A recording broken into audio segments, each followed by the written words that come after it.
Recording. So thank you for joining. Good evening, good morning to all of you. We are on chapter 2, which is called Sankhya Yoga, contents of Gita summarized, and we will be doing the part 2, which covers verse 38 to verse 72. Let's move to the first. So this gives you the breakdown of the chapter 2. We have completed 3 sections last class, and now we will do the balance 2 sections, which is section 4, Buddhi Yoga, and section 5, which is Sthita Prajna. Let's start with the first verse of the evening and the morning. At least I am not able to see your screen, Shyam. Not able to see? Shyam, there is a problem. Your screen shares Sukesh Mohan Das, but not Shyam Sundar Rao. That is my initiated name. Okay. Can you see the slide now? No. How many of you can see the slide? Because I can see the slide. I am not able to see. I can see the slide. Surprising. Yes, I can see the slide. They have to go back to the second this thing. No, I am able to see the slide very clearly. Okay, Yes, Shyam. I am also able to see. I can see as well. Very clear. So Ramesha, I think you must disconnect and join again. Maybe there is a connectivity issue. No, Shyam. In the middle, there is a button. A share is there now, one icon. Above that, there are 4 or 5 points. Second point, they have to touch. Then only you can see your screen. One second. Where is that? In the middle, there is middle. Share this the icon. Good. Okay. So this is the first verse of the evening is 2.38. Sukha dukkha samay krutva labha labhau jaya jayau tato yuddhaya yujjasva naivam papam avapshasi. What is the meaning of this? Krishna says, fight as a duty, equanimity in duality. What is the translation? Do thou fight for the sake of fighting, without considering happiness or distress, loss or gain, victory or defeat. And by doing so, you shall never incur sin. So Arjuna is a Kshatriya, and Krishna is very clearly saying that if you do your dharma, you don't incur sin. Because it is a desire of the Lord to uphold dharma, and that is why this battle is being fought, to uphold dharma. In Gita 5.10, which we will be covering subsequently, there's a very nice verse which tells you why there is no sin if you work for the Lord. It says, it is 5.10, Brahmani adhyaya karmani sangam tektva karotiya lipyate nasa papena padma patram ivambasa. What is the translation? If you perform your duty without attachment, surrendering the results unto the Lord, then you are unaffected by sinful action. And as the lotus leaf is untouched by water. So that's the example. Lotus is the flower which is born amidst water. But do you see water on the lotus flower? No. So that's the way we should be. Equanimity in duality. So this clearly nullifies the argument of Arjuna, saying that I will incur sinful reactions if I fight against my own relatives. Let's look into the next verse. This is 2.39. Esa te abhihita sankye buddhir yoge tva imam shrunu buddhaya yukto yaya partha karma bandham prahashyasi. This is Buddhi Yoga. So this is a very important transition verse. You are moving from Karma Yoga to Nishkama Karma Yoga, Sakama Karma Yoga to Nishkama Karma Yoga, which is detached work without reactions, which is also called Buddhi Yoga. What is the translation? So far, I have given you an analytical description of the body and soul, Sankhya Yoga or Karma Yoga. O son of Pruta, now hear about Buddhi Yoga. When you engage Yukta, your intelligence in this yoga, you will become free from the bondage of work, karma bandham. I see a chat message. Ramesh can see. Thank you, Ramesha. So this is the transitional verse. We are moving from one yoga to the other yoga. From Sankhya Yoga, Atma Gyan, we are moving into Buddhi Yoga. He says, Esha te abhihita Sankhya. Till now, I have explained you Sankhya Yoga. Buddhir yoge tva imam shrunu. Now I will explain Buddhi Yoga. And what is Buddhi Yoga? Buddhya yukto yaya partha. Please work with your intelligence while doing your karma. Karma bandham prahashyasi.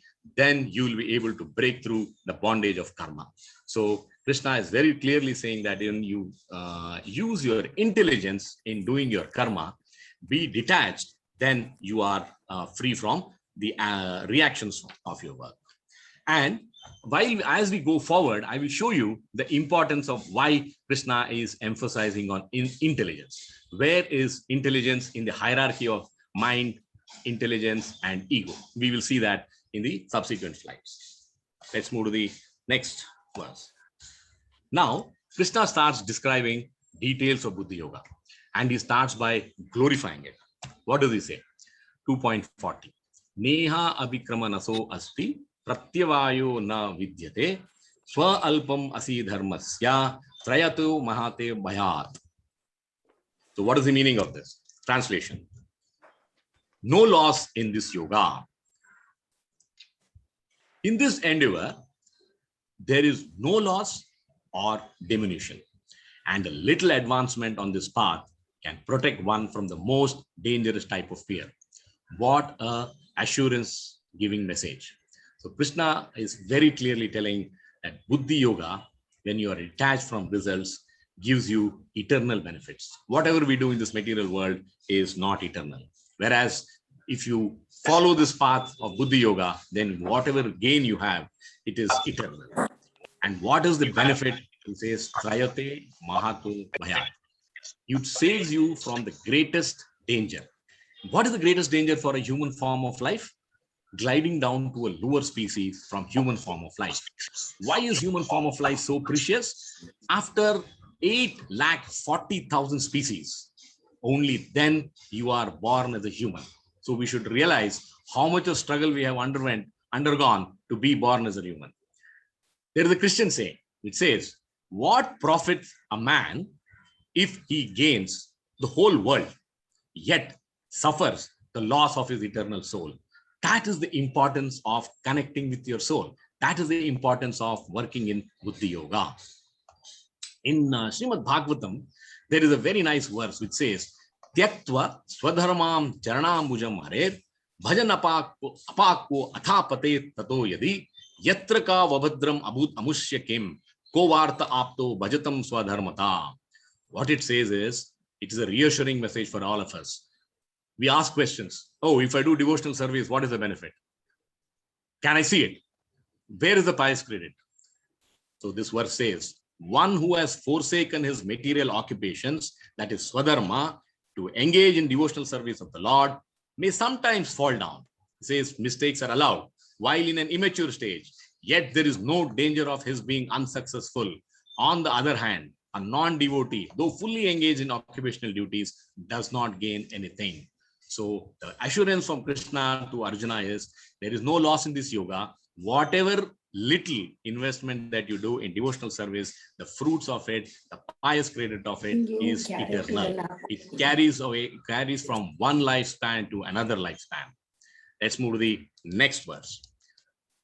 After describing the characteristic of Buddhi Yoga, now he says, what should you do to qualify to practice Buddhi Yoga?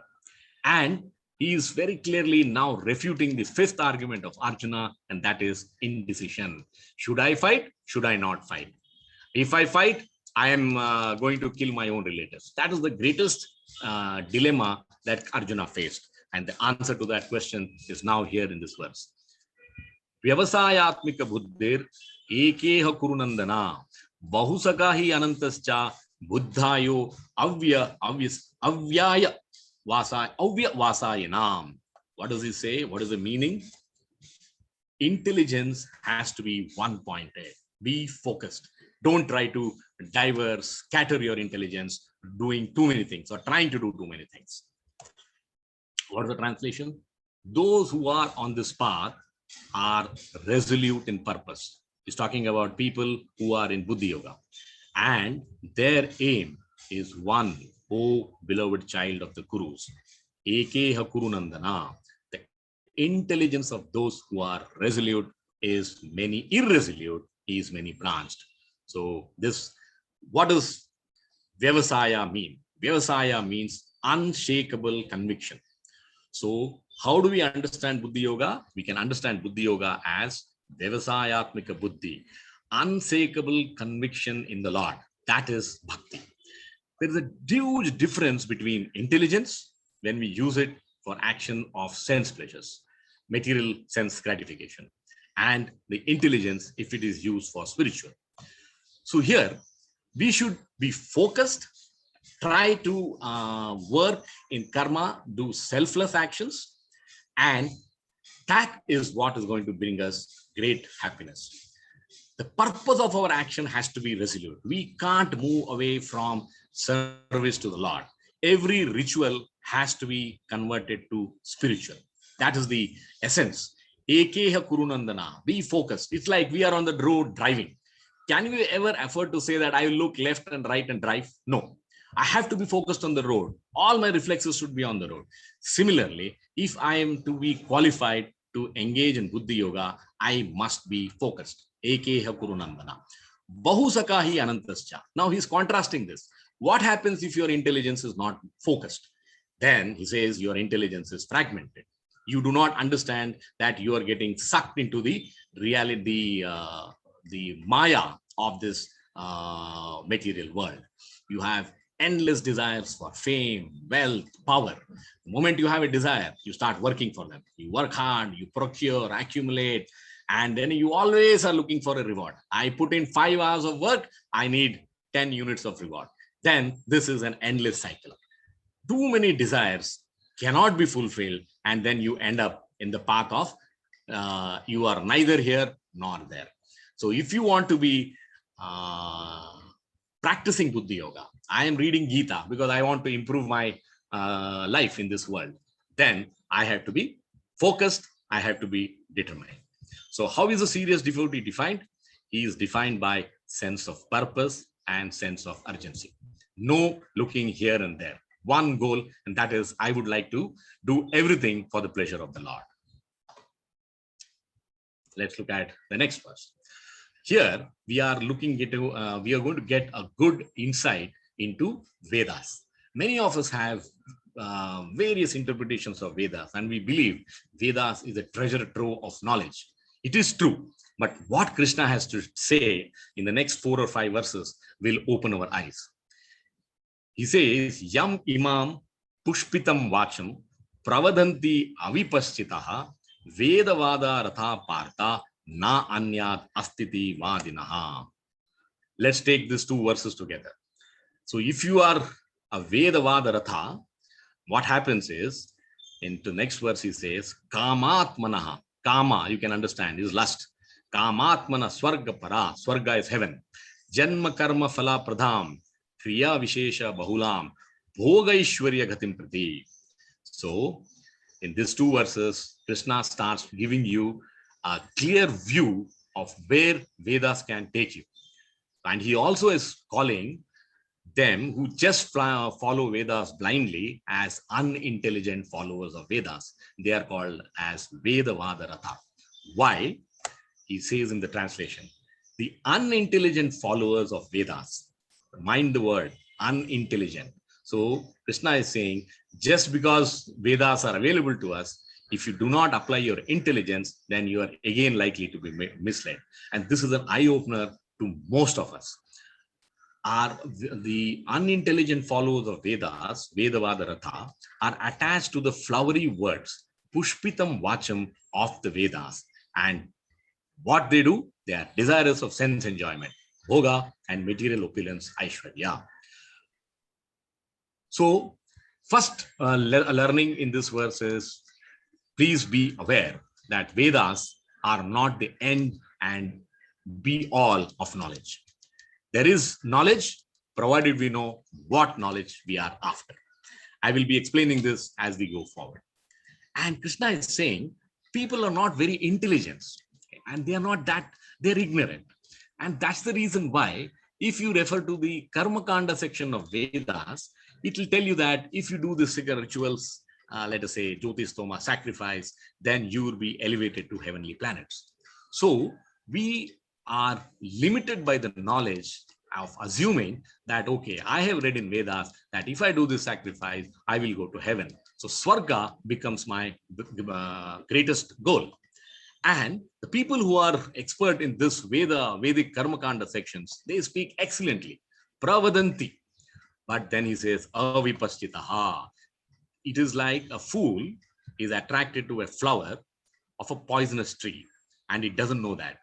And that attraction is because of your lack of intelligence and unenlightened person. Avipaschitaha. You do not have discrimination to know that this is not what I am after. I am after a higher goal. What is a higher goal? That is vipaschitaha. I should have the discrimination to know that I don't want to go to heaven, because heaven is a temporary abode. I stay there till my pious credits last, and after that I come back into the material world. So there is something more than that. We will see that in the coming verses. So what is the character of Vedavada Ratha? Is that Kamatmana Swargapara.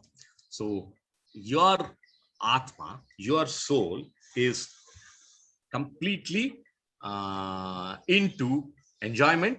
I want this, I want that. And this desire is unending. And I will perform various religious rites so that I get to enjoy power and enjoyment in this world. But Krishna is very clearly cautioning, if you do that, you are not going to be liberated. If you are a practitioner of Buddhi Yoga, you must go beyond the Vedas. Let's look at the next verses. What does he say? So Krishna is now very clearly saying that if you are attached to Bhoga and Aishwarya, you cannot have Buddhi Yoga. You do not have the qualification to practice Buddhi Yoga.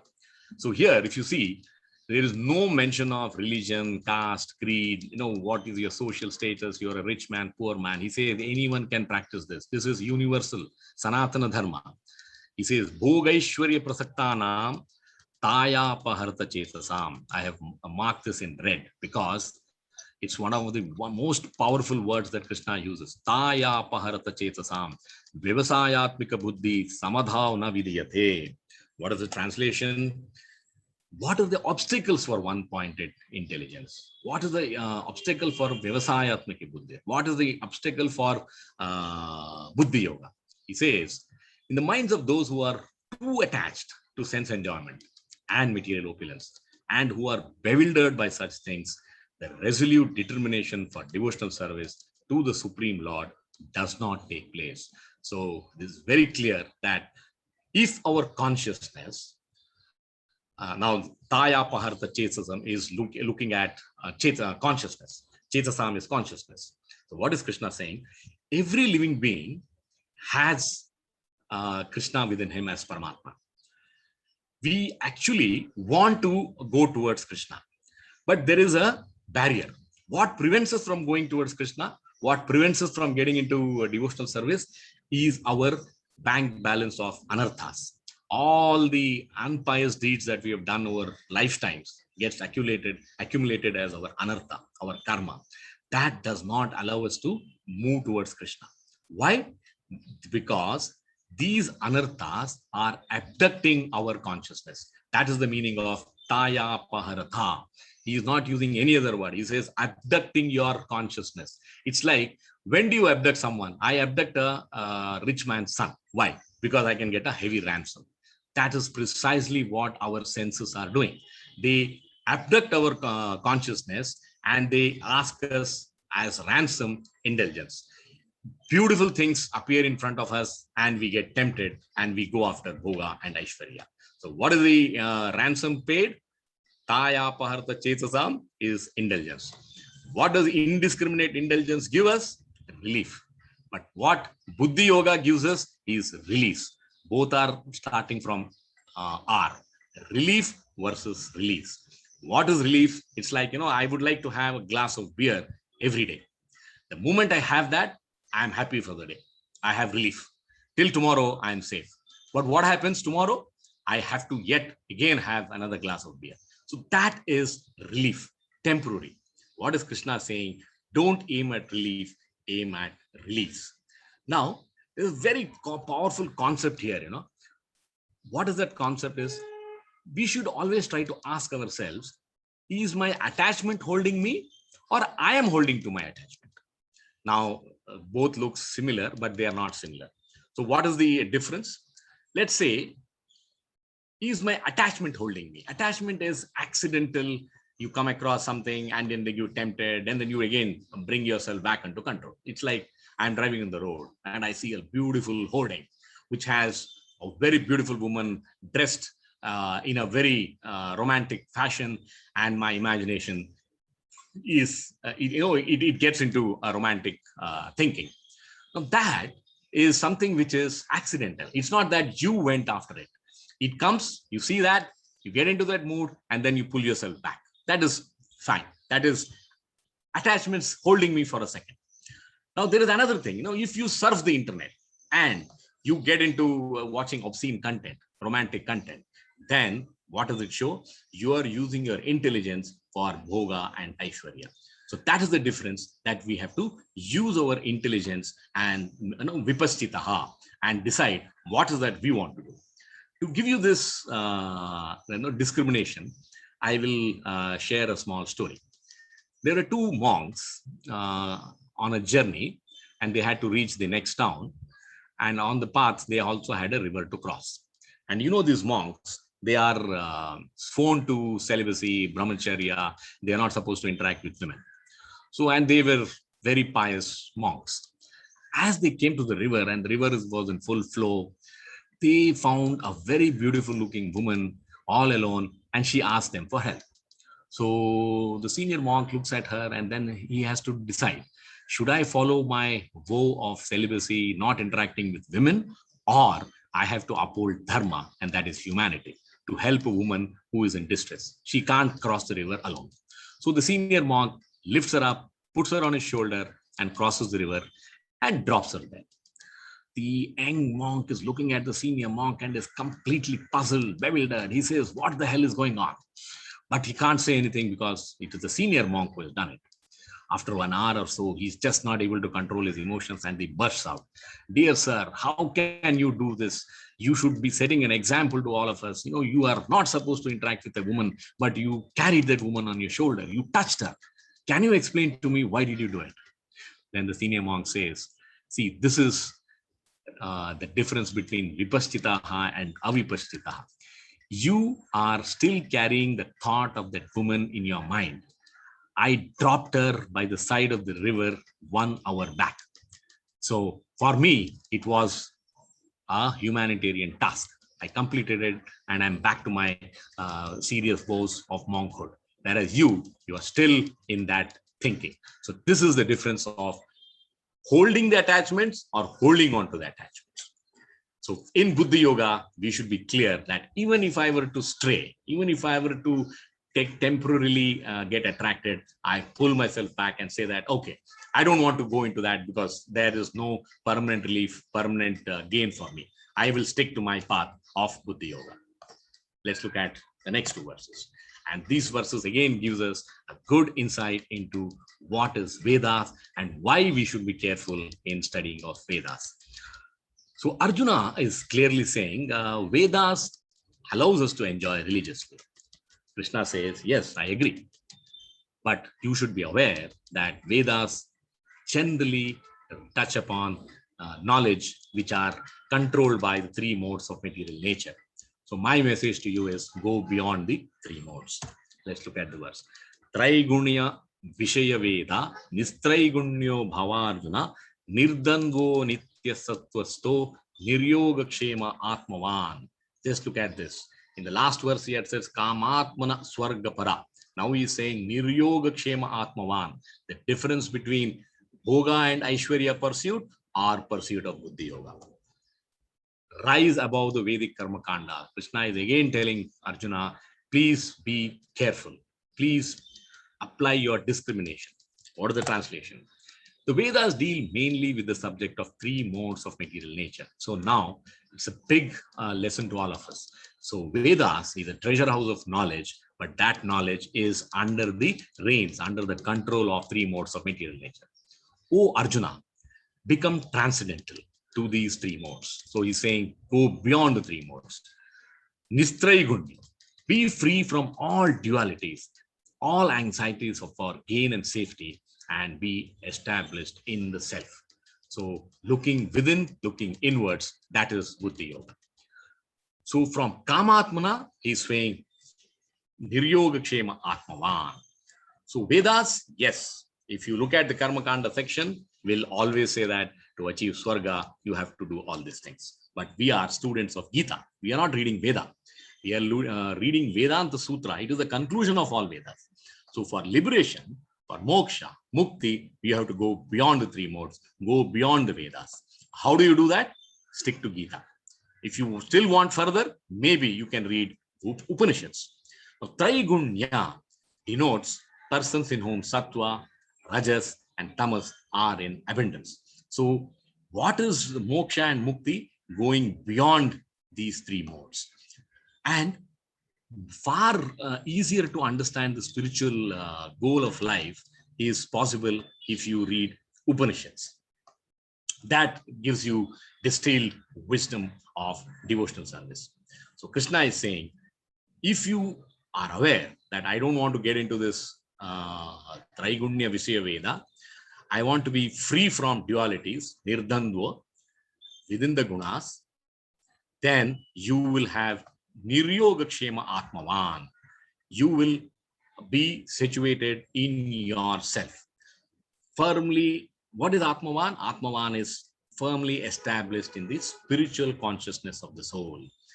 Lord will provide all sustenance and maintenance who understand him fully. Even in 9.22, Krishna ends saying, Yoga Kshema Vahamiham. He says, I give what you lack. I protect what you have. So where is the worry? Why should you perform rituals, activities to get Swarga? Those are all temporary. Step out of that and get into real pursuit of liberation. That's the meaning of the verse. And he gives a wonderful example here. And it is so easy to understand what was Traigunya Vishaya Veda. In 2.46, Krishna says, Yavan Artha Udapane Sarvata Sampudodake Samplutodake Tavan Sarveshu Vedeshu Brahmanasya Vijanataha. Now he says, you must know the purpose of Vedas. And he explains to Arjuna by giving this example. What is the example? He says, all purposes served by a small well can at once be served by a great reservoir of water. Similarly, all the purposes of Veda can be served to one who knows the purpose behind them. So, how do we understand this? Yes, in the past, yes, Vedas give you knowledge and how we should decide what is useful for us and not what is not useful for us. He says, if you go to a village, in a village, it is the culture to have a well reserved for drinking water purpose only. You have a well reserved only for bathing. You have a well which is reserved only for washing clothes. Now, this is the practice. This is like reading Vedas. And if, let's say, in the other village, you have a lake, or in another village, you have a river. He says the same purpose that is served by these wells can be served by this reservoir of water. Similarly, whatever is mentioned in the Vedas, and it says, if you worship, let's say for Lord Ganesha, you get buddhi, you get knowledge. If you worship Durga Devi, she will protect you from all ills. Instead of praying to so many gods, he says, just pray to me. That is the essence of devotional service. All the purposes that are served by praying to various gods can be served by just praying to me. That is the essence. What is Brahmanasya Vijanataha? It says, the one who knows the signs of Brahman, the impersonal form of the Lord, is known as a Brahmana. Brahmana is not one who is born in the family of a Brahmana. A Brahmana should know the real feature of the Lord, and that is the signs of Brahman. And what is Vijanataha? Vijanataha is he is complete in knowledge. He can understand the ultimate truth, that I don't have to pray to so many gods. We have 3 crore plus deities, gods. We don't have to pray to all of them. You just have to pray to the Lord Krishna to get you the ultimate truth. Now you may be wondering, can I make this more, can I understand this better? An example will help you. So there are certain sacrifices, like I have picked up 1 or 2. Agnihotra ritual. In Vedas says, if you perform this, you will go to heaven. You will get all the benefits. And it also says in the following lines that this is recommended only for people who follow Gruhastha Dharma of Varnashrama. You go further. So what is the essence? It says that just because you have mentioned Agnihotra ritual, you are not the Vaishyas, the Shudras, they all cannot go and perform this. Even if they were to perform, they will get the benefits. But the essence is Gruhastha in the married ashrama can perform this. I can't be a brahmachari and a sannyasi and I can't go and perform Agnistoma, Agnihotra ritual. That is the essence. Now, for a sannyasi, it is recommended. For a brahmachari, it is recommended. You have to follow celibacy. You have to refrain from women contact. But that is only for the brahmachari section of Varnashrama. So that is the discrimination that if you have, then you understand, okay, the ultimate purpose of Vedas is also to take me towards devotional service. Brahmanasya Vyanatha. Let's look at the next verse. The most famous verse. Most of us have heard of this. Most of us remember the first line clearly. Karmanya evadikaraste ma phaleshu kadachanaha ma karma phala heturbu mate sangostu akarmani. After Atmagyan, I think in this chapter, this verse gives us the most powerful knowledge that we can gain. What does Krishna say? Dutiful work with detachment to results. What's the word? Detachment to results. So let's look at, this is the most important learning for all of us. And perhaps if we understand this, half our miseries will reduce in our lifespan. You have a right to perform your prescribed duty, but you are not entitled to the fruits of action. Never consider yourself to be the cause of the results of your activities and never be attached to not doing your duty. Very powerful verse. Karmanyavadikaraste. What does it mean? We have a right to do the work. That's it. Karmanya evadikaraste. And the work can be material, the work can be spiritual. If it is spiritual, it purifies you and it takes you towards self-realization. What is the purpose of action? It is not to get results. The purpose of action is to grow in wisdom and not just acquisition of the fruit. After, it's like, if I do my graduation in mechanical engineering, I am a mechanical engineer, irrespective of whether I scored 35%, 50%, distinction, rank holder, gold medalist, etc., etc. The knowledge is not directly proportional to the classification of what did you do in that final exam where the marks are given to you. By doing the course of mechanical engineering, you have understood various concepts and you can contribute in creating so many things in this world.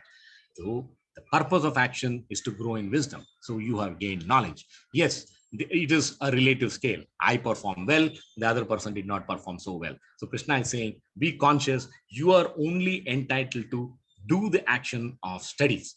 Do your swadharma. Now, the karma can be karma, akarma, vikarma. Karma is what is prescribed as per the scriptures.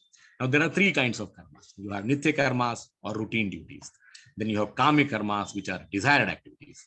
And there are emergency activities. Vikarma is one which is strictly prohibited. Don't do.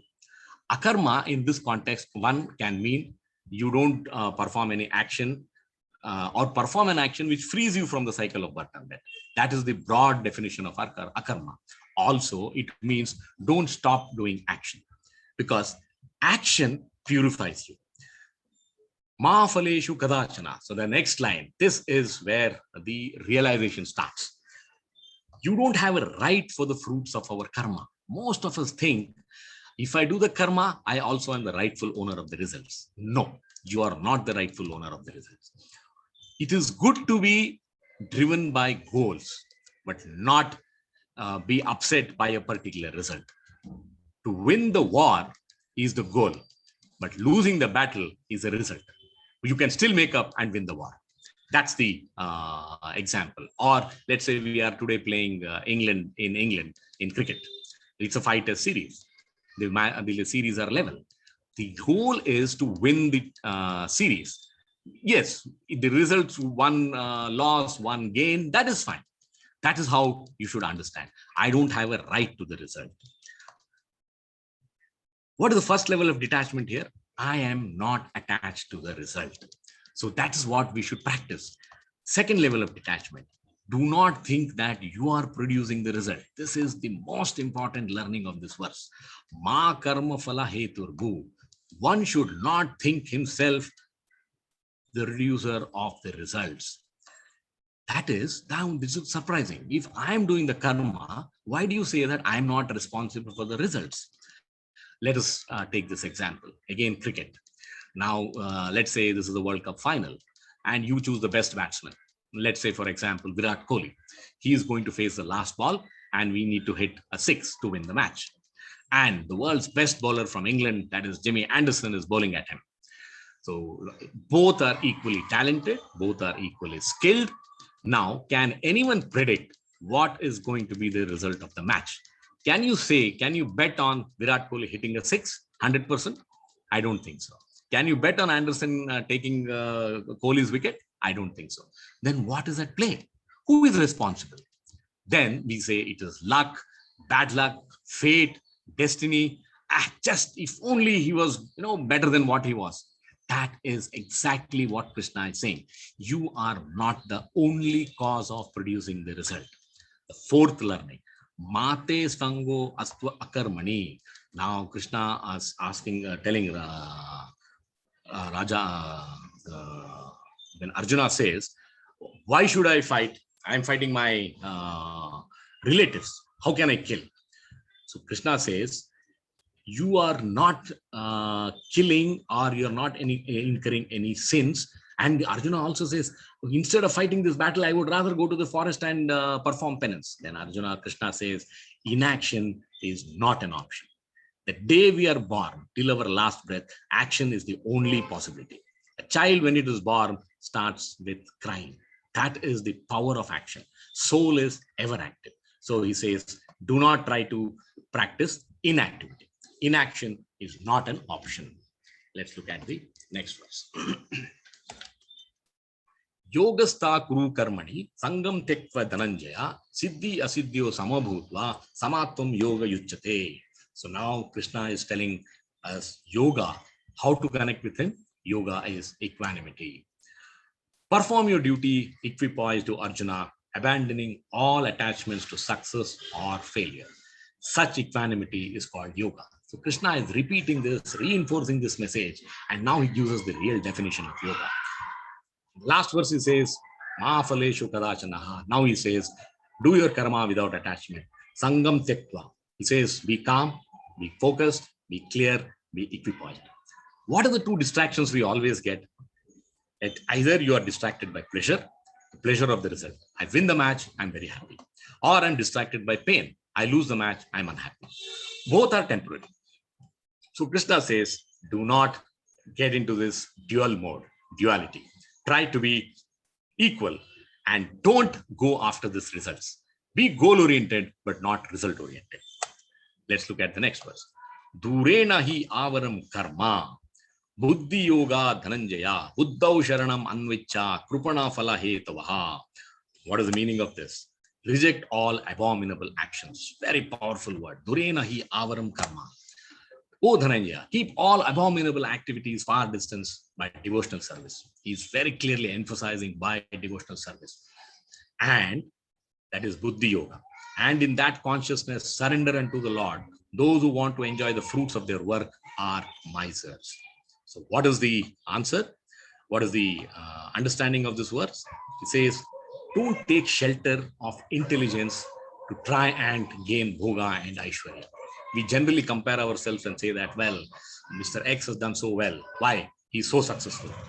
He says, take shelter of Krishna with intelligence. So if you are Vipaschitaha, then you will say that every ritual that I will perform, if I have to perform a karma to survive in this world, but I will make it spiritual. So he uses the word Durena hi avaram karma, very powerful word. He says the action which is done with material desire is avaram karma. It is always inferior. It is not going to lead you on the path of buddhi yoga. So he says that is abominable. Don't do that. Buddha sharanam anvicha. Surrender with intelligence and take refuge in the wisdom that I am not the body, I am the soul. And soul is eternal, and I should seek an eternal destination. Kripana phala hetavaha. If you are only focused on the results, then you are a miser. He says, look at the broader picture, look at buddhi yoga, and then you will be able to decide, be a vipaschita. What is the essence of this verse? Either you can choose infinite longing, that is infinite desires, and then you become part of the rat race. What is the problem with the rat race? Even if you win, you still are a rat. Or follow the path of buddhi yoga and develop infinite longing for the Lord.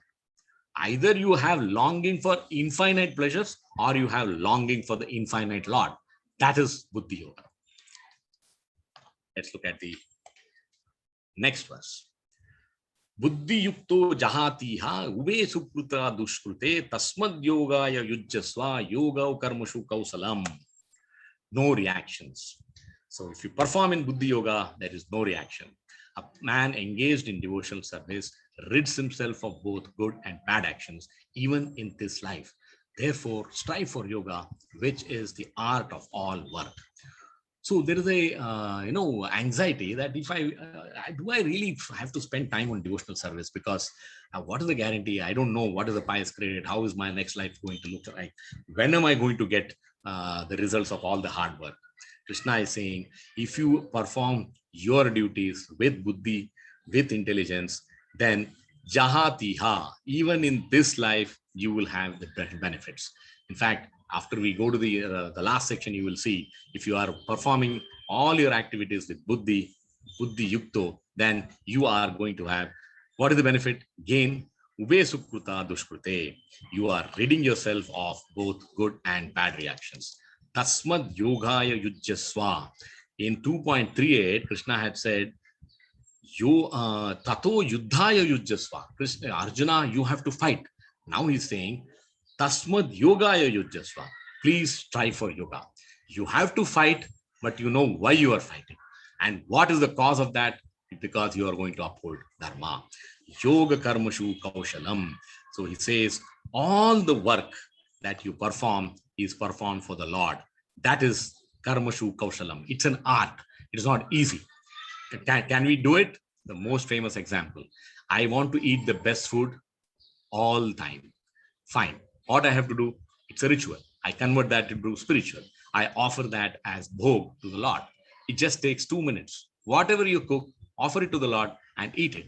That is a ritual getting converted to spiritual. It is as easy as that. Everything, if you think of Krishna while doing that, then you are in buddhi yoga. That is yoga karmashu kausalam. Karmajam buddhi yukta hi phalam tekva manishinaha janma bandha vinirmukta padam gacchanti anamayam. What is this?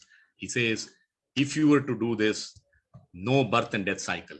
Padam gacchanti anamayam.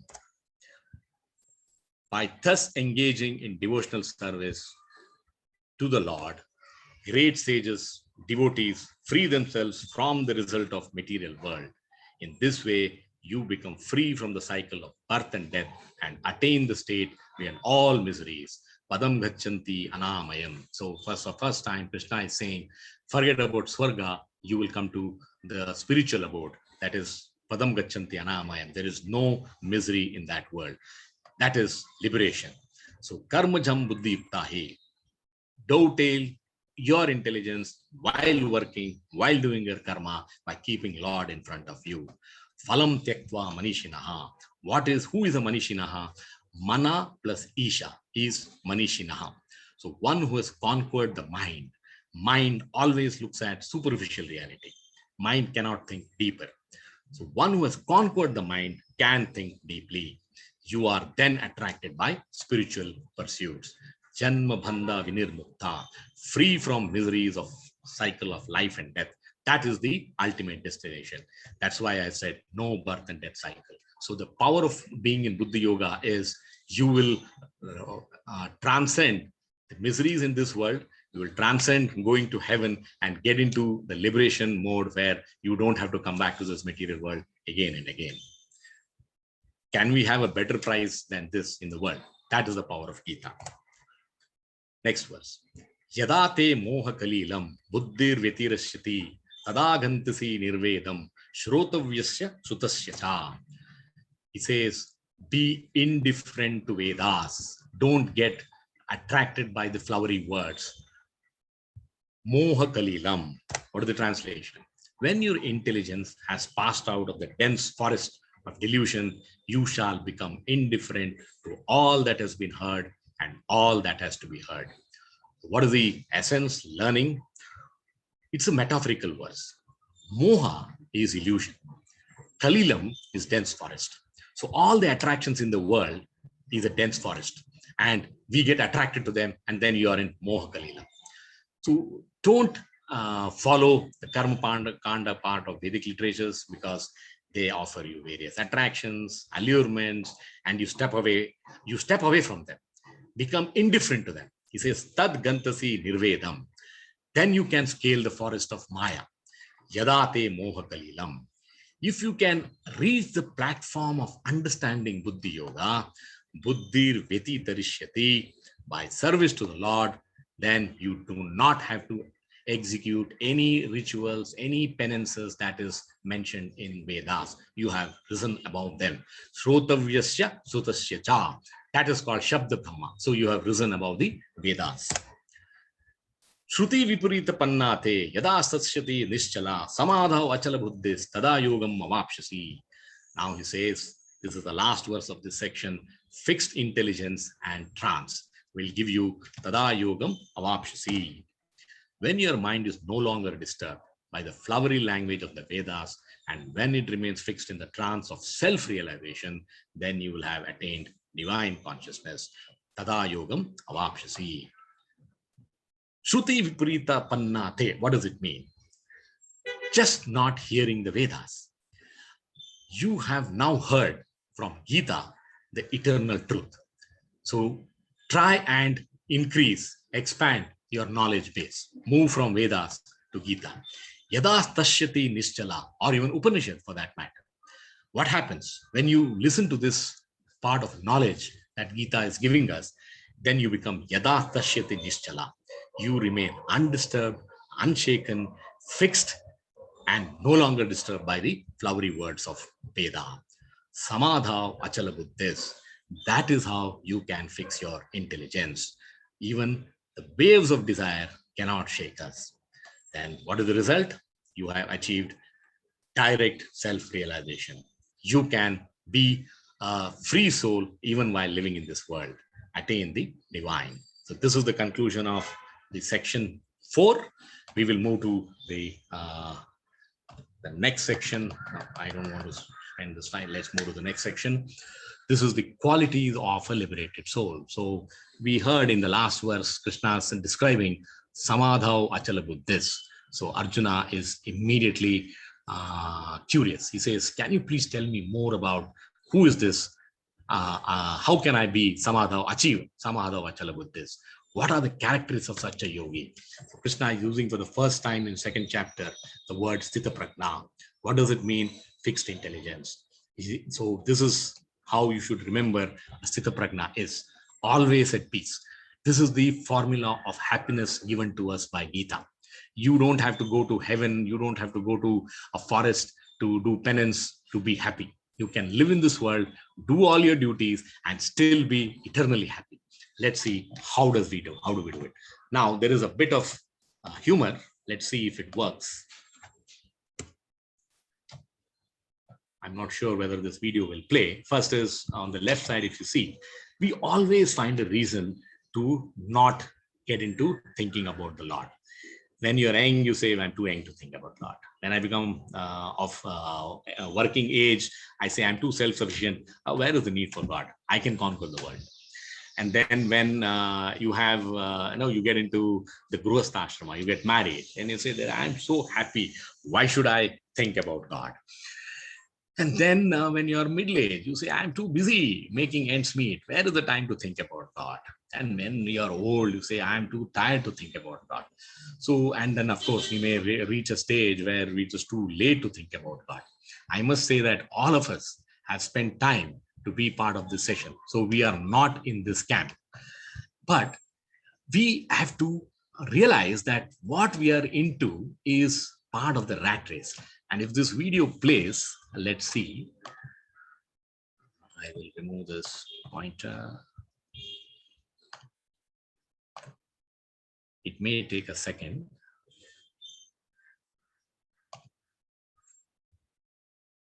In the midst of serious discourse, then I thought you must have a few seconds of light-hearted. You try to reflect on what we are all up to, but then technology does not work. I will give up. Last chance. No. So the very nice video. Let us see. If we have time, we will play it at the end.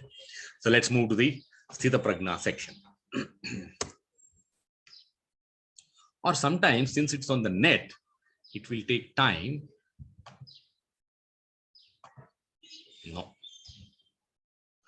Now, before I really get into Sthita Prajna, I'm sharing this very famous chariot drawn by the 5 sense horses slide. This gives you the background, this gives you the foundation to understand what Krishna is saying. So how do we understand this? The body is the chariot. So our body is the chariot. Now we are trying to connect this with Krishna and Arjuna in Gita. And who is the passenger of this body, of this chariot? It is the soul, Atma. Who is the charioteer? Who is the Krishna of our lives? It is the intelligence, the intellect. And Krishna is present in each one of us as Paramatma. It's not that only Arjuna had the benefit. So all of us have Krishna present within us. We have to see within. And how is the intelligence holding these fence horses? By their mind. That is the reins. So the intelligence through the mind is able to control the 5 senses. So this is spirituality. This is spiritual progress. Why we should do this is after understanding this. If what is Krishna's message of Sthita Prajna is free the mind from desires and attachment. Then what is the gain? Because Karmanni Vadika say Ma Phaleshu Kadachana. Whatever I do, I need some results. I'm goal oriented. So if Krishna says, if you are goal oriented and your goal is eternal peace and happiness, try to control your mind. What happens if you control your mind? You have 2 options. If you look within, try to realize Paramatma within you, then you are moving towards self-realization. You become part of the Lord. If you focus on these senses, which is, many of us get drawn away by the senses, then you're moving apart from the Lord. Desires flow externally. That is lust. Focus on studying the intelligence. So, Achala Samadha Buddhist. What is Krishna saying? Focus on studying the intelligence, because intelligence is holding the mind. So if we are able to control the mind and intelligence, we can achieve eternal peace and happiness. There is a very famous verse which says, Mana eva manushyanam karanam bandha mokshayo bandhaya visaya sango muktyaya nirvisayam manaha. What is the power of this mind? And most of us are unable to have a devotional service as our objective, as our focus, because of mind. For man, it is said, mind is the cause of bondage and mind is the cause of liberation. So we have to decide. Mind absorbed in sense objects is the cause of bondage, and mind detached from the sense objects is the cause of liberation. This is from Amruta Bindu Upanishad.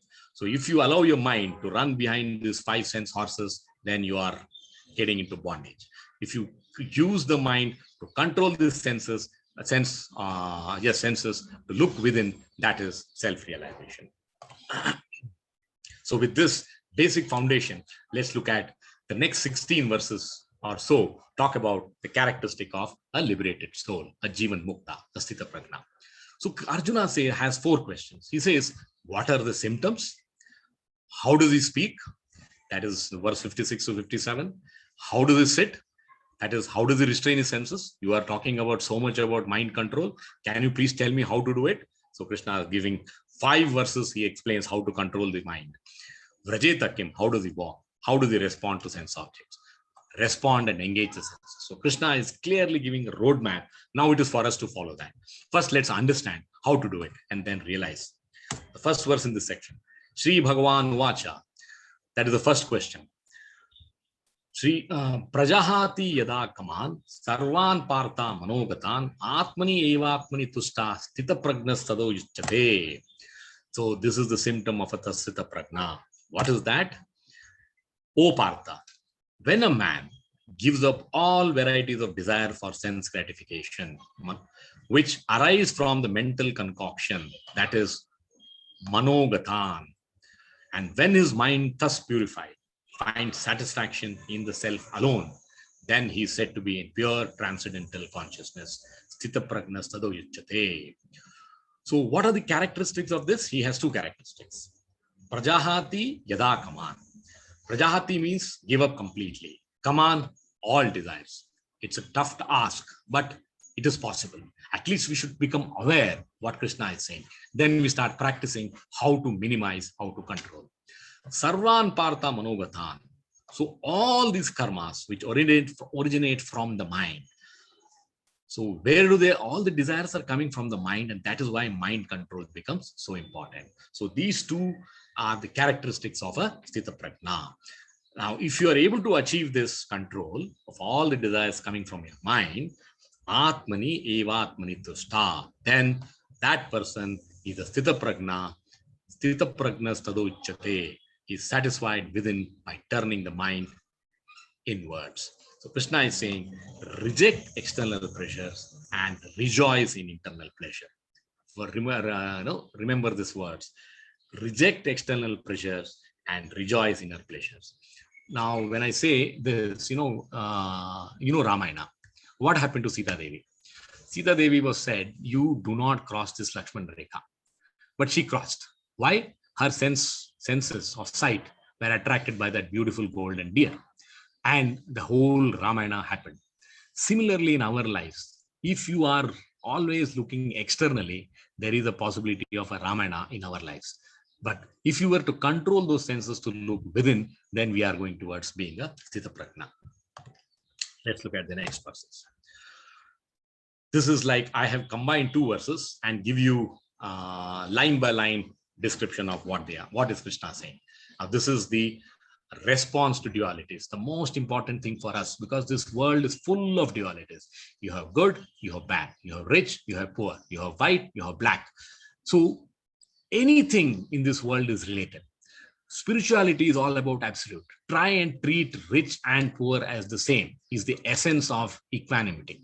So Krishna gives 8 lines and 2 slokas to tell Arjuna how to do it, how to respond to the dualities. So he says, Dukkeshu Anuvigna Manaha. He is undisturbed in mind amidst the 3-fold miseries. How to practice this? I will give you an example, a nice story, real life story. Now, Srila Prabhupada, who has written Bhagwadgita as it is, and we are reading that today,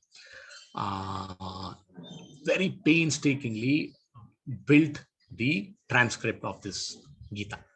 It ran to over 1,000 pages. And he had preserved it carefully as he was looking for a publisher. But to cut the long story short, what happened was there was the most unfortunate thing to happen to anyone in this life. His transcript got misplaced. You can call it stolen, misplaced, etc., etc. The moral of the story, he had the transcript with him, and one fine day he did not have the transcript with him. Years of hard work got washed away in just 1 second. 1 instance. So now Prabhupada could have said, Dukkeshu Anandigna Manaha. I am now shattered. I am lost. I don't think Buddhi Yoga is for me, and given up. But what did he do? He did not get disturbed. He remained peaceful. He wrote the script again. And today, Bhagwadgita is in front of us. Over 500 million copies of them are sold, and all of us are studying Gita. That is the essence of Asthita Prajna. So Prabhupada lived in this world and he practiced Gita. Second line, Sukkeshu Vigata Spruha. Very important line. He is not elated when there is happiness. Let me give you another example. Same Srila Prabhupada. At the age of 68, he had no money. He had gone through 68 years of hard, grinding life in India. But his master, the spiritual master, had said, go and preach to the Westerners. He left India, reaches US. He just had $40 in his pocket. And he preached to hippies of all the people who were, they had no regulation. Anything and everything was okay for the hippies. But he was able to convert the hippies to become devotees. So if that is possible, then there is a learning for all of us. We can also do it. And within a span of 10 years, from the age of 68 to 78, in his lifetime, 108 temples were built all over the world. At that time, when people asked him, how do you feel? He used to say, I am as I am. It is the will of the Lord. My scripture got stolen, but the Gita got published. I had no money, I had no connect, but I stuck to the task. I worked with Vyavasayatmika Buddhi, and Krishna has blessed me with 108 temples. So we can take learnings from this real life example and say, whatever Krishna says, we can follow it in our lives. Vitaraga Bhaya Krodha. He is free from attachment, fear, and anger. Sthitadhir Muni Ruchyate. Such a person is called a sage of steady mind, a Sthita Prajna. Yaha Sarvatra Anabhisnehas. He is unaffected everywhere in this world. So take him to any corner of the world, give him whatever miseries, he remains equipoised. Tat tat prapya subhashubham. By whatever good or evil he may obtain, he will say, it is the blessing of the Lord. It is the desire of the Lord. Whatever happens, happens for the good. Na bhinandati na dveshti. Neither praises it nor despises it. We are no one to judge. It is all created by the Lord. Tasya pragya pratisthita. This line is repeated so many times in this next following verses. Such a person is firmly fixed in perfect knowledge. Let's look at the next verse. A wonderful example. Krishna says, Arjuna is asking, how does this man control his senses? He says, let me give you a live example in front of all of us. He says, Yada samharate chayam, kurmo anganiva sarvasa, indriyani indriyarte bhyas, tasya pragya pratisthitaha. He says, withdraw senses like a tortoise. Imagine, he is giving Arjuna an example of tortoise. Even tortoise has a spiritual teaching for us. And if you can follow that, we can be a Sthita Prajna. One who is able to withdraw his senses from sense objects, as the tortoise draws its limbs within the shell, is firmly fixed in perfect consciousness. Amazing, isn't it? Now, tortoise is one of the slowest animals. We are all aware of it. The tortoise and the famous hare story. But it was tortoise who won the race. So what is the uniqueness of tortoise, and why is Krishna giving Arjuna this example? Now, the limbs of tortoise are weak. So what does the tortoise do? But tortoise is blessed with a shell. And the shell is so strong that it is impenetrable. Even an elephant cannot break it.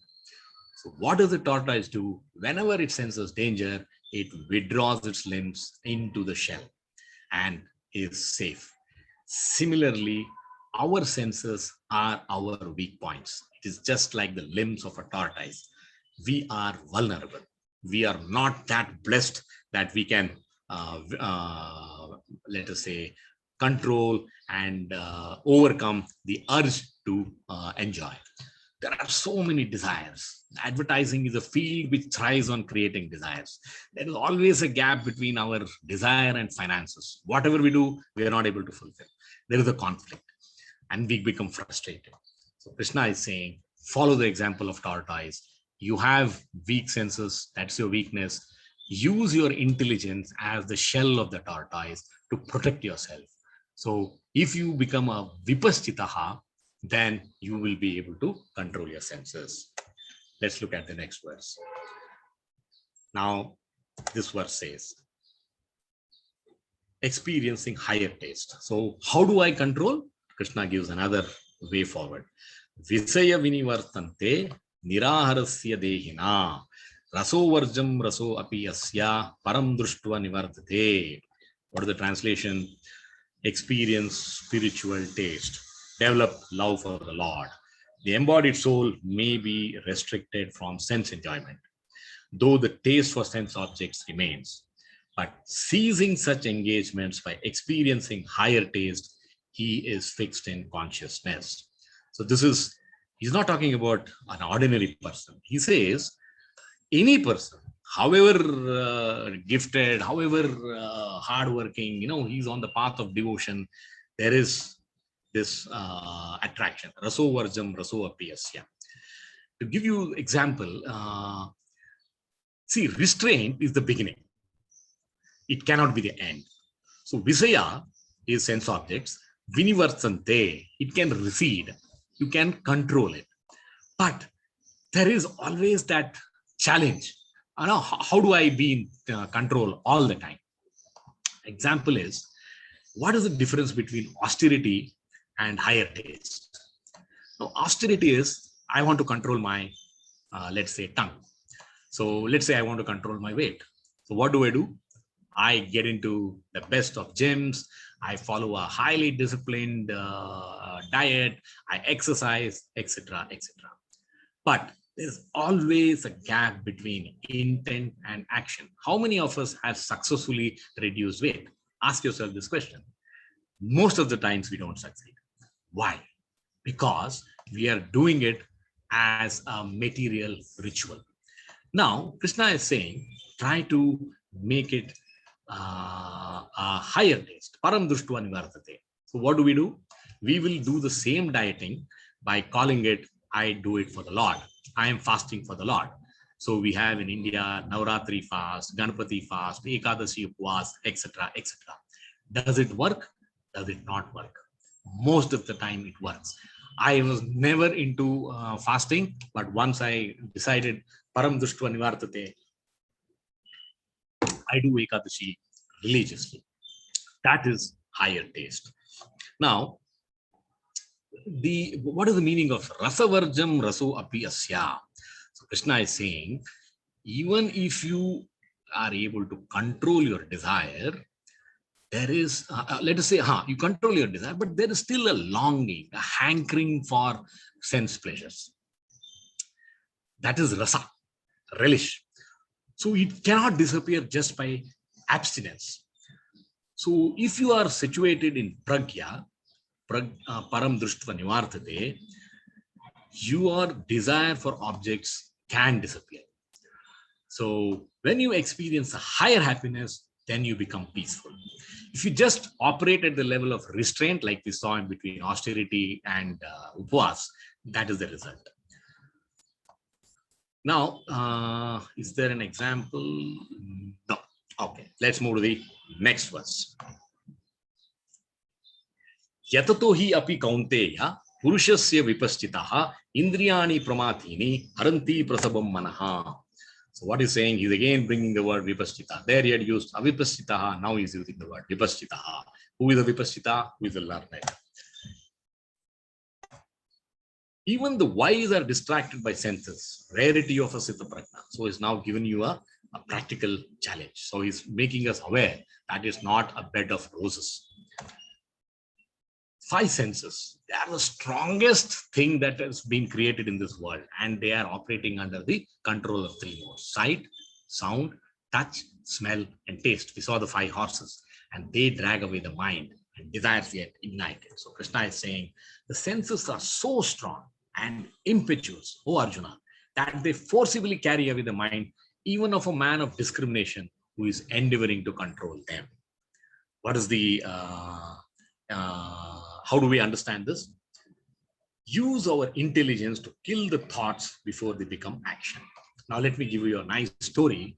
which will illustrate how difficult it is even for a man of esteemed self-control. So this story is Valmiki when he had written his Ramayana. He completes writing Ramayana and Narada comes to visit him. So Valmiki is happy. He shares the Ramayana with Narada and says, can you please give me your feedback? While Narada reads the Ramayana and says that it's very good, well done. Valmiki doesn't stop. He says, Narada, can you tell me, is it the best Ramayana in the world? Narada says, no, I don't think so. There is a better Ramayana which is written by Hanuman. The moment he hears this, Valmiki is a little taken aback. He says, oh, there is someone who has done a better job than me, then let me go and see. Just see how he is working. Valmiki is the greatest of great sages, but he is also attracted by this. So he says, let me go to Hanuman and ask him. He visits Kadalivana, where Hanuman stays. He goes there, both exchange pleasantries. Hanuman says, please tell me, sir, why have you come here? Then he says, I've heard you have written a Ramayana. I wanted to see and read it and compare it with mine. Hanuman says, my Ramayana it's not a book or anything. It's in the open. I have written it on 7 plantain leaves. Anyone is free to read. So he goes and Valmiki reads that and he starts crying. The Hanuman is puzzled. Sir, is it so bad that you have started crying? Valmiki says, no, it is so good. I just can't control my emotions. And I'm also feeling bad that after reading your Ramayana, I don't think anyone in this world will even touch Valmiki's Ramayana. And that's the reason for my tears. Then Hanuman says, oh, I'm so relieved. If this is the problem, I will solve it for you in a minute. He goes across, takes the plantain leaves, tears it away, and throws it off. Valmiki is shocked. He says, why did you do it? Hanuman says, Valmiki says, you have written the Ramayana so that the whole world can read it. I have written the Ramayana because I can read it. Rama is within me. I have not written it to show it to the world. And Valmiki felt so bad. He says, oh, Hanuman, after so much of tapasya, I am still attracted by that desire for glory. I wanted my Ramayana to be the best in the world. That is Haranti Prasabam Manaham. Not easy. We should be conscious. Let's look at the next verse. Tani sarvani samyamya yukta asita matparaha vasehi yasya indriyani tasya pragya pratisthitaha. Tasya pragya pratisthita is again repeated in this verse. Sense control happens only by devotion to Krishna. Krishna says that we should seek a higher taste. So now he describes another way how to get that higher taste. One who restrains his senses, keeping them under full control and fixes his consciousness upon me is known as a man of steady intelligence. So this is the verse where we understand how we can control this in 3 steps. Tani sarvani samyamya. That is, you control your senses. That is your first step. Yukta asita matparaha. Then he says, concentrate on me. Matparaha. That is the Lord. And then he says, what is the third step? Vasehi yasya indriyani. That is conquest. So control, concentrate, and conquest. This is the 3C formula for sense control. That's what I have said here. Control, concentrate, and conquest. Let's move to the next. Here, these are the last 2 verses of the sitting. How do you control your senses? And this is, I have again 2 verses combined, and I will give you the line by line meaning. It is easier to understand. So there are 8 stages of fall down due to uncontrolled mind. So Krishna is now making it even further simple. He says, be aware of the dangers in sense control. If you make one mistake, you will go down the slippery path. What is his message? And you see this figure. What is this shown? Here is a chaste Brahmana. He is looking at an young couple who are romantically active. So this is what happens. Dhyaya tu visayan pumsan. So this Brahmana sees this. And if he had just stopped at that, there could have been a possibility of self-control. But what did he do? Dhyayatu Vishayan Pumsa. He has getting into the mode of contemplation. Krishna does not use the word pashyato. He does not use the word drushyato. He just says contemplation. So remember, the mind plays such an important role. Seeing is fine. It's like holding my attachments, or either I am holding my attachments or the attachment is holding me. Here, I am holding my attachments if I get into the stage of contemplation. So whenever you see anything which is slightly amiss, don't contemplate. Look at it and reject it there and then. That's the first lesson of Krishna. Because he says, if you allow contemplation to happen, sangas te supajayate, what will happen? You are attracted.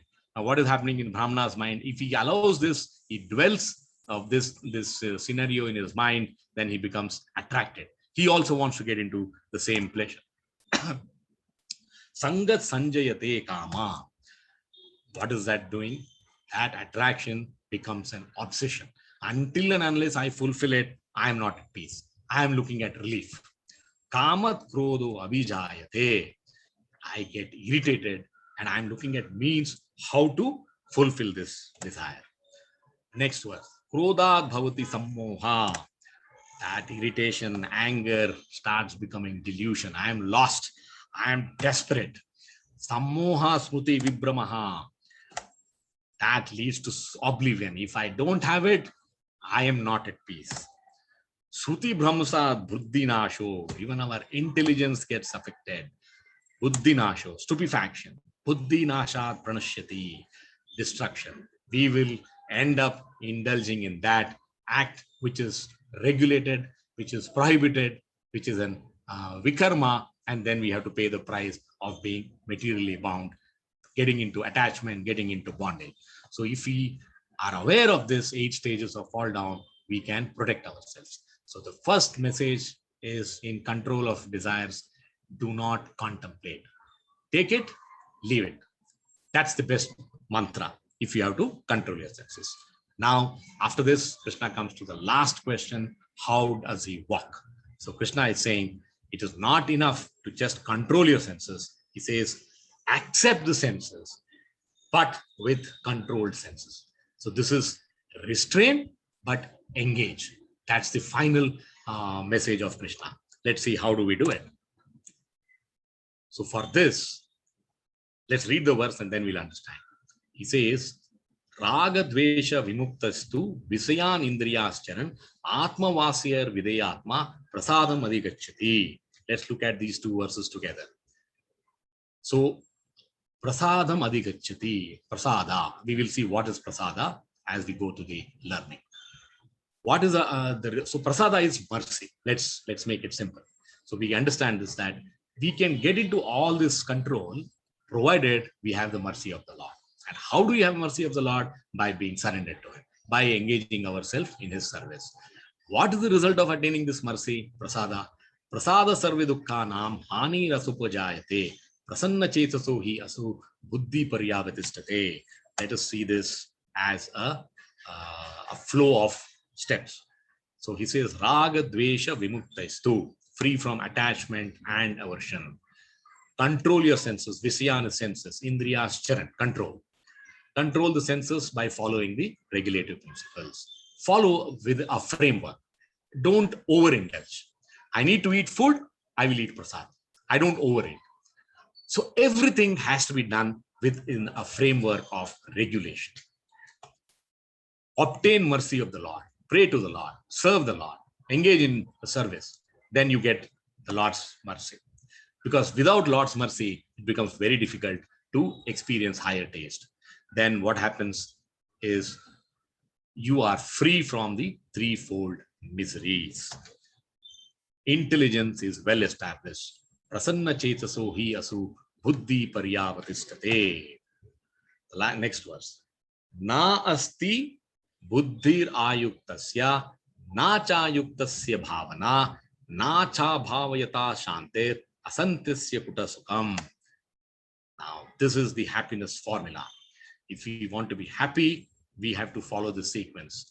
And you just see how important is the presence of the Lord in our minds, in our intelligence. So I have given this as happiness formula. Simple. If we are not connected to Krishna, our intelligence is not fixed. If our intelligence is not fixed, our mind is not steady. Just see, you remember the chariot and the 5 horses slide. So intelligence is fixed, is not fixed, mind is not steady. So the reins are allowing the sense horses to run as per their desire. They are not peaceful. We are not happy. This is the meaning of this. But if you were to take the positive learning out of this, so if we are connected to Krishna, our intelligence is fixed. Hence, our mind is steady. Hence, we are peaceful. And hence, we are happy. This is how we should take this. So if you connect to the Lord, everything becomes happy in this world. Because that is His mercy. There in that verse, we had seen tortoise as an example. In this, He is giving boat as an example. Let's read this verse. Indriyanam hi charatam janmano anuvidiyate tad asya harati pragnam vayur navam imam vashi. Mano anuvidyate, it is again controlling the mind. Pragnam, intelligence. Now we understand the hierarchy. Mind, intelligence. Vayur navam imam vashi. It's the boat. So our mind is like the boat. Let's read. Agitated senses carry away intelligence. So what is the example? As a strong wind sweeps away a boat on the water, even one of the roaming senses on which the mind focuses can carry away a man's intelligence. So just imagine this. You have 5 sense horses. So what Krishna is saying, all the 5 horses have to be always under control. If even one of the horses runs astray, then your chariot will not run its course. It is derailed. How do we understand this? Indriyanam hi charatam. Even when one of the senses are wandering, so one of the sense horses run astray, we are in trouble. Yan mano anuvidyate. The mind is fixed.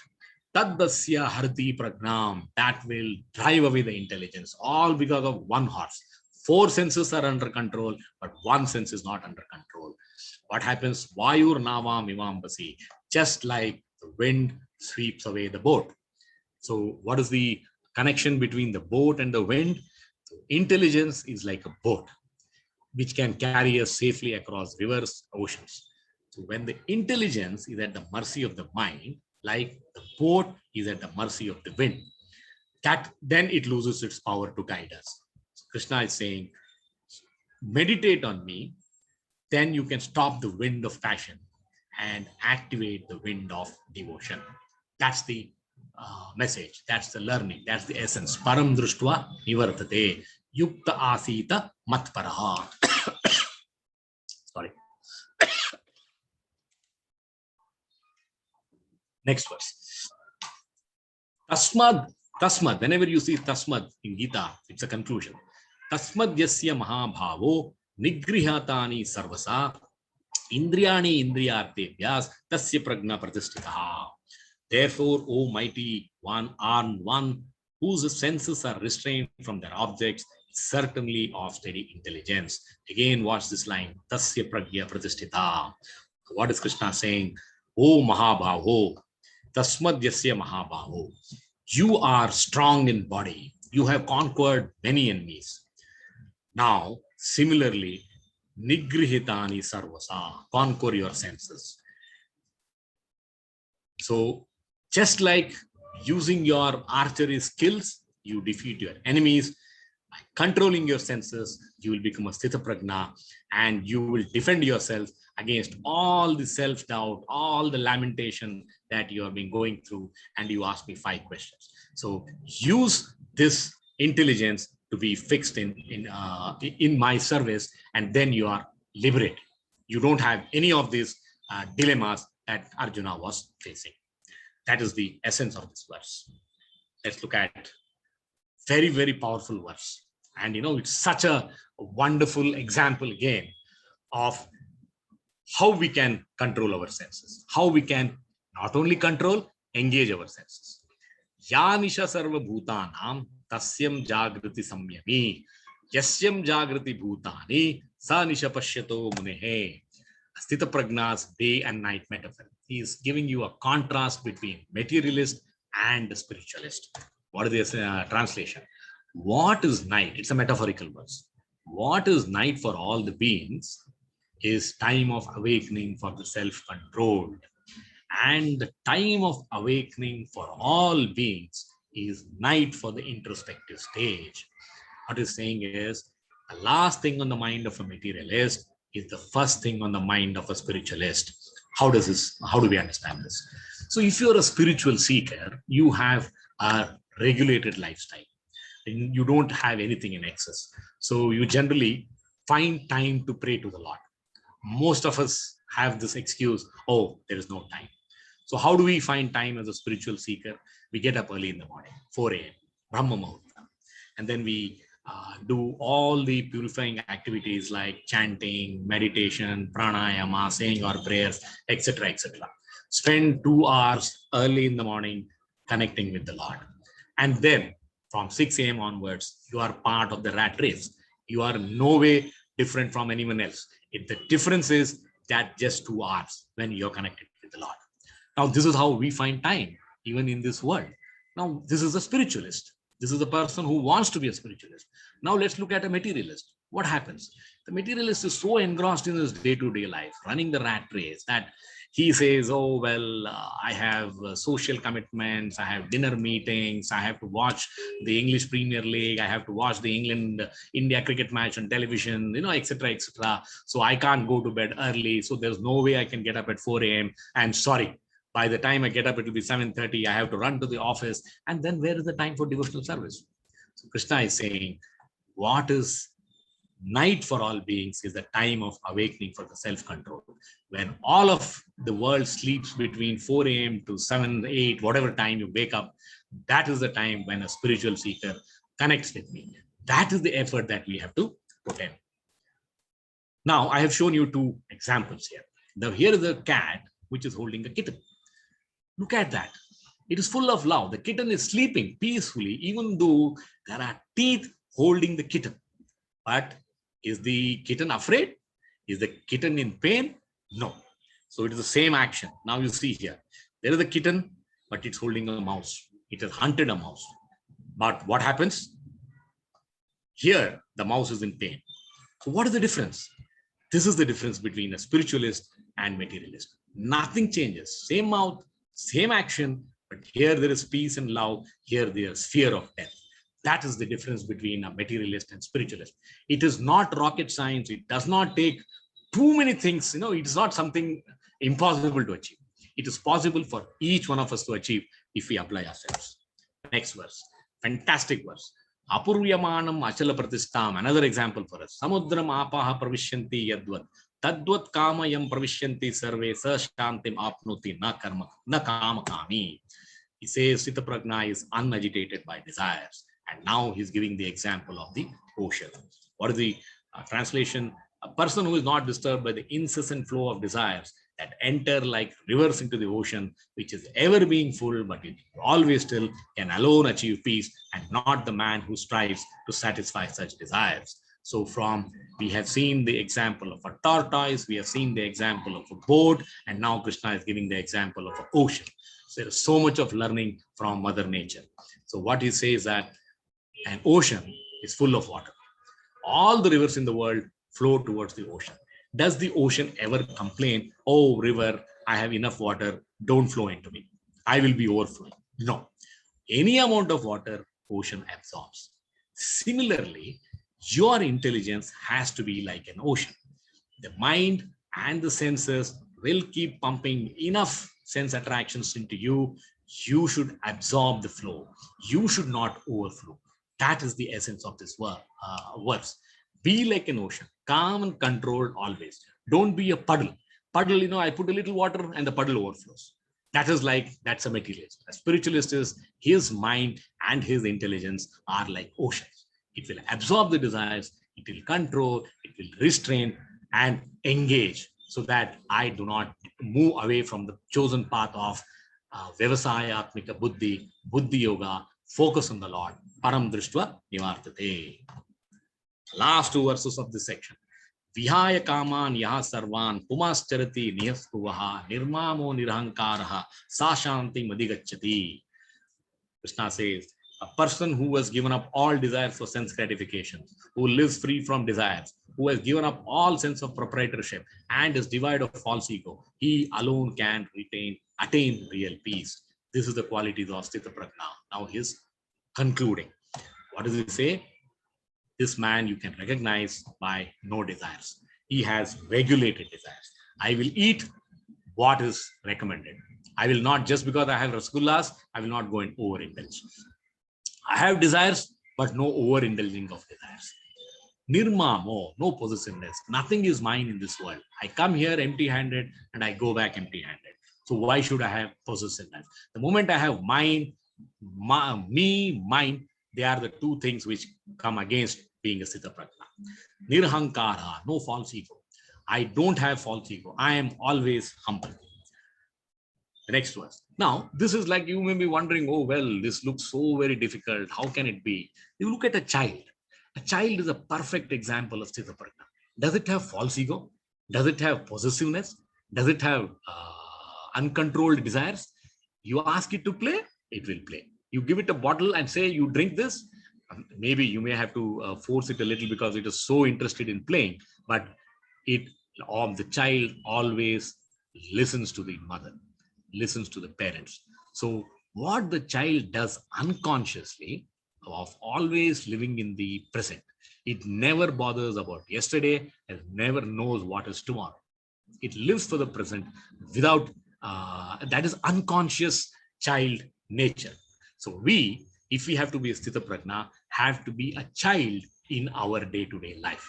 Do not think too much about the past. Do not think too much of the future, and accept whatever we get as prasada of the Lord. Last verse of this section.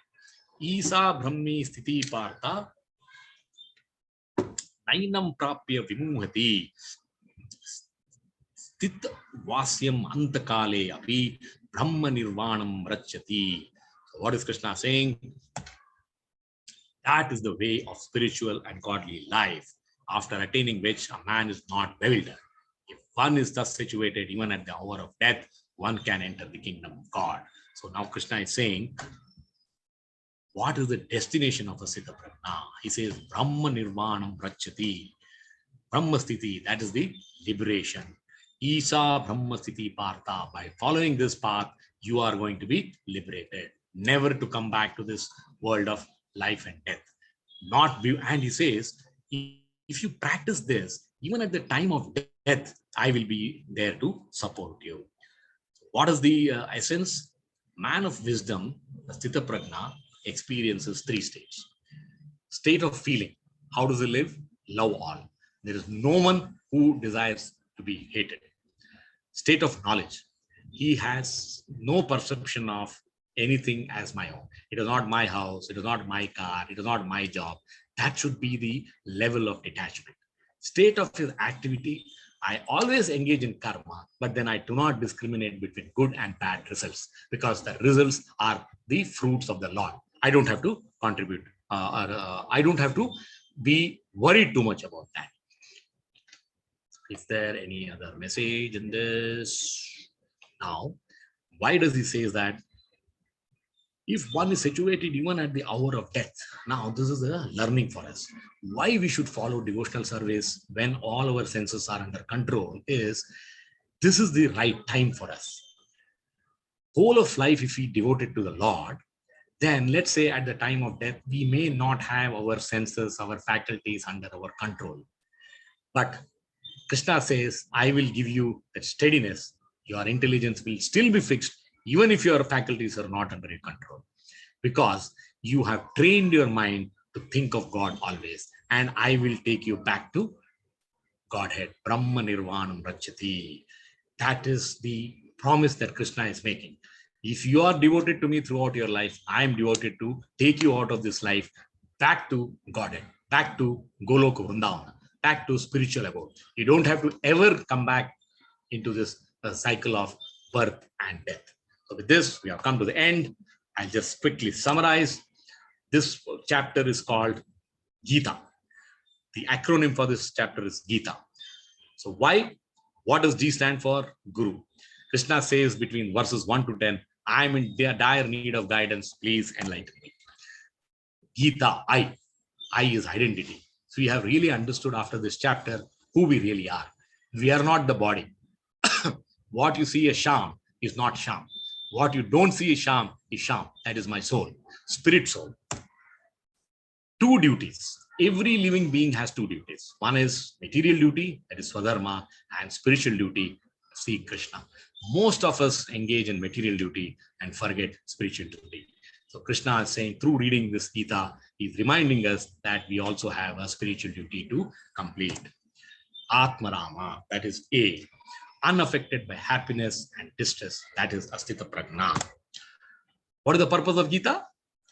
He wanted Arjuna to stop lamenting. He says, dissipate lamentation of an ignorant man. He says, don't be ignorant and be self-realized. That is the purpose of Gita. How do we become self-realized? By learning Atmajnana. And he refutes the Arjuna's argument of compassion. There is no relationship. You're not going to kill your grandfather or your acharya. All these are predetermined. You are here to do your Swadharma. It is the desire of the Lord that you have to fulfill. C, compassion. So this is very clearly refuted because we are the eternal soul. You cannot kill anybody. It's just the body that is getting destroyed. Enjoyment. Loss of enjoyment. These were the arguments that Arjuna gave. So Krishna says in these verses 2.31 to 3.7, by Sadharma, aligned with righteousness, you are elevated to a higher status of life. You have nothing, no loss of enjoyment. Sinful reactions. It says in 2.33 to 2.38 to 53, Krishna clearly refutes that if you lose, you should fight. If you lose, you go to heaven and you're a martyr. If you win, get kingdom on the earth. Destruction of family values. He says in the verses 2.45, 46, and 3.24, rise above karma kanda. Be established in self, free from loss or gain. I, indecision. He says, have resolute determination, firm faith. Only if you don't have faith in the Lord, you become indecisive. For a devotee, there's always Krishna and there's nothing which is uncertain, unclear. And how do we do this? Because we have firm faith. And the most important lesson learning after Atmagyan is Karmanya Vadikaraste. You have a right to action, not the results. And the last section we look at Sthita Prajna. So Krishna answers 4 questions of Arjuna. He says, what are the symptoms? The symptoms are Atmani eva Atmana Tushta. You have to be satisfied internally. Second question was, how does he speak? How does he respond to dualities? Krishna says, Tasya Prajna Pratisthita. You should be having the perfect knowledge. Don't go by the flowery words of Vedas. Read scriptures like Gita, Upanishad. Understand what is devotional service to the Lord. Third question, Kim Asita. How does he restrain? He gives us examples of ocean. He gives us examples of boat. He gives us examples of a tortoise. We can restrain our senses and seek higher taste. Param Drishtu Anivartate. The last question, Rajeta Kim. How does he walk? So Krishna says he is unagitated by desires. Niyaspruha, Nirmamo, Nirahankara. Then you achieve Brahmasthiti. That is the answer to the last question. With that, we have come to the end. Thank you very much. And I have just included this. You know, there are 2 people who heard Gita. One was Arjuna and another is the Dhritarashtra. It was the same Gita, same words, same teachings, but only Arjuna understood it. While it had 0 effect on Dhritarashtra because he simply listened to it. Arjuna won the war, Dhritarashtra lost everything. So there is a difference between reading and understanding. Thank you very much. This is how life with Krishna is simple. Life without Krishna is a maze of cross connections. Thank you very much. And now the floor is open for any questions.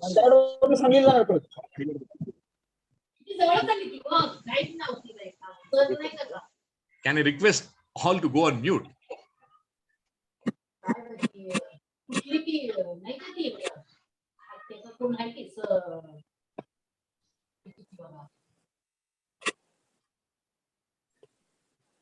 Any questions? I know it's a very heavy section, but Shyam, yes, I have one question. yes, Kadari. Is it a bhakti yoga or Krishna Vaishali? No, Kadari, your voice is breaking. Is it Bhakti Yoga I could hear? Or you said I can off the screen.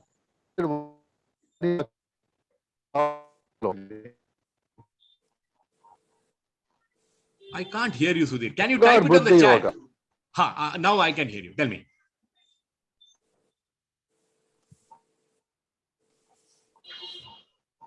Can you repeat the question? Can you hear me? Yeah, now I can hear you.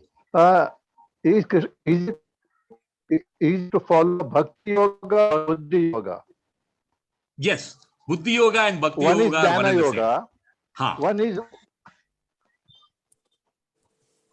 okay. See, there are three yogas that Krishna talks about. Karma Yoga, that is you do your work, Swadharma. He talks about Gnana Yoga. Then he talks about Bhakti Yoga. And Buddhi Yoga is nothing but Bhakti Yoga. So he uses the word Buddhi Yoga, but the essence of Buddhi Yoga is Bhakti Yoga. Param Društva Nivartate, Yukta Asita Matparaha. Focus on me, concentrate on me, surrender to me. So it is Bhakti Yoga. Bhakti yoga. Okay. Any other question? Okay, thank you. Thank you, Kadari. Thank you for joining. My pleasure. Okay. Any other questions? I know it is quite late. You have off your video. Shyam, on your video. Sorry, say that again.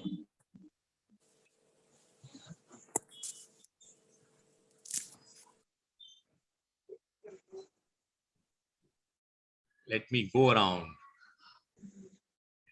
Jayaraman, you have any question? Shyam, Yes, sir.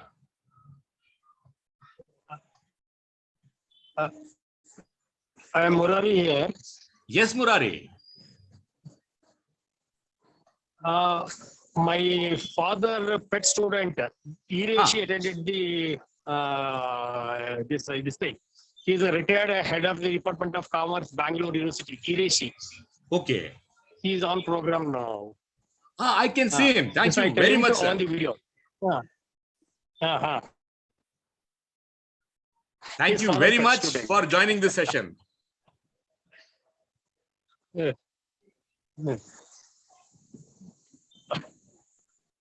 I'm so happy. Sir, video on sir, Ireshi sir.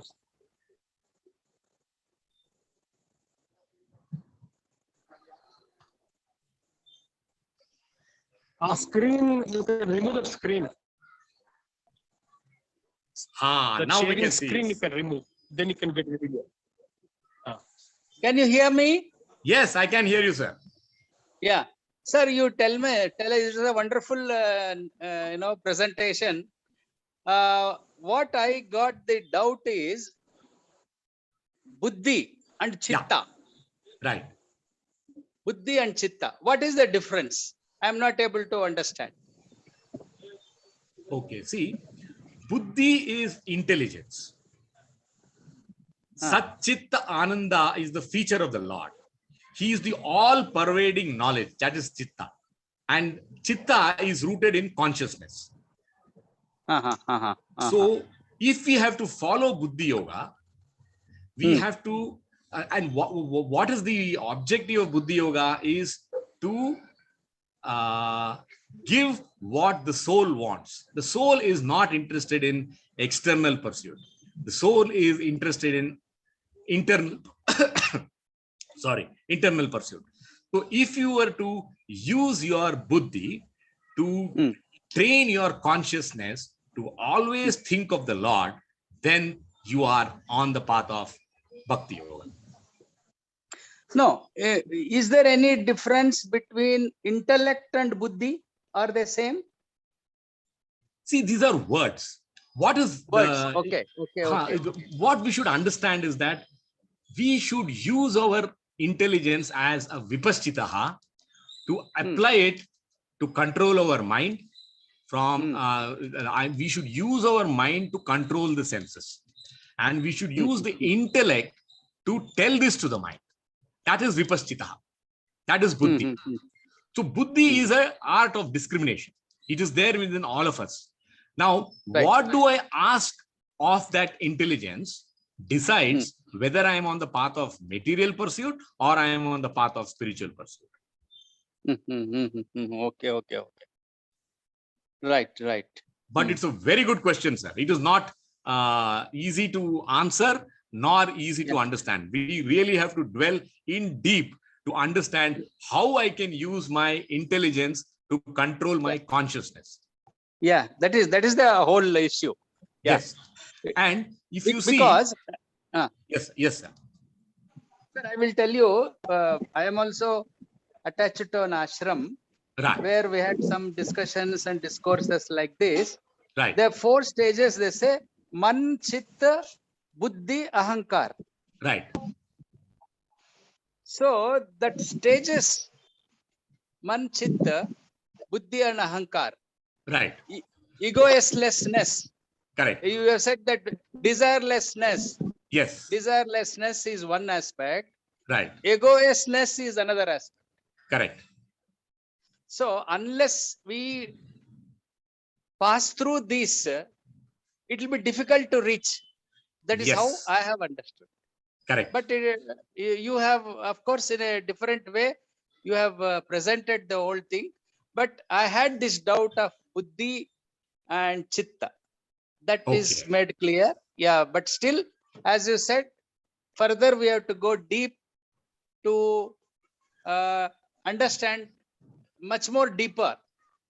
Because we always get caught in our man. Correct. So it always says, oh, what you are doing is correct. Do it. Yes. That is the whole problem. True. Very true. In fact, I will tell you how we should understand Krishna's message of duality. See, the duality is present at our mind level, at our intelligence level, and at our ego level. So what is at our let us say mind level? Mind level is, you are talking about weather, hot weather, cold weather. I can control the external. Correct. Then there is duality at the intelligence level. It is like, I work hard, and now I have to decide I work hard for what? I work hard to get what is enough for me, or I work hard to become an Ambani or a Tata. So you decide the duality at your intelligence level. So that is vipaschitaha. And then there is a duality challenge at your false ego level. Now the false ego is misguiding always. Yeah. Exact. And what does the false ego says? It always says Murari should respect me. Murari should not insult me. Now this is my expectation.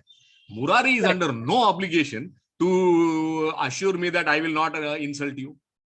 Correct. It is in me to accept whatever Murari tells me, for example, as I don't take it as insult. I don't take it as disrespect. My feeling towards Murari and the whole world, if I'm going to be a follower of Gita, is of love and compassion. Right. Therefore, I always say, of course, my understanding, and I put in only 2 words: expectation is misery. Exactly.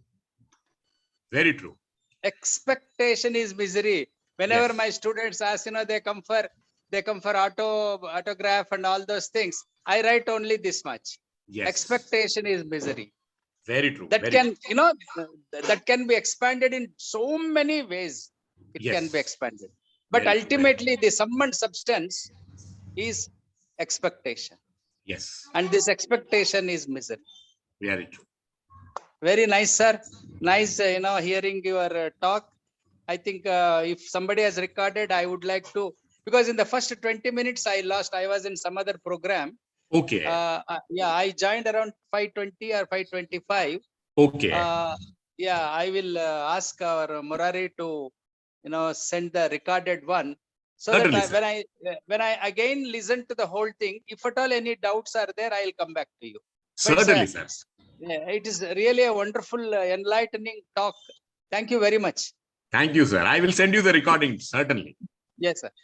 Yes, Thank sir. you very Thank you, much, sir. sir. Thank you very much for joining the sessions. Yeah. I should thank Murari. Murari is Thank instrumental. you, thank you very much. Thank you. Thank you, Thank you, Murari. sir. Thank you. Okay. Any other Okay, questions? Thank you, Shyam. Thank you. Thank you, Murari.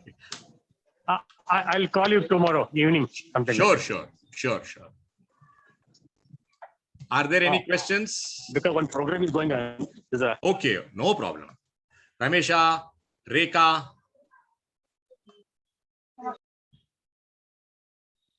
If there are no questions, then I will close the session.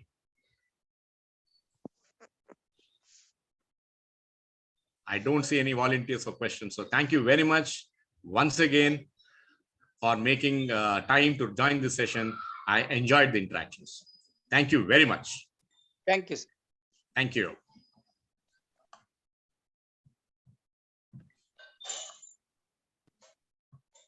Thank you very much, sir.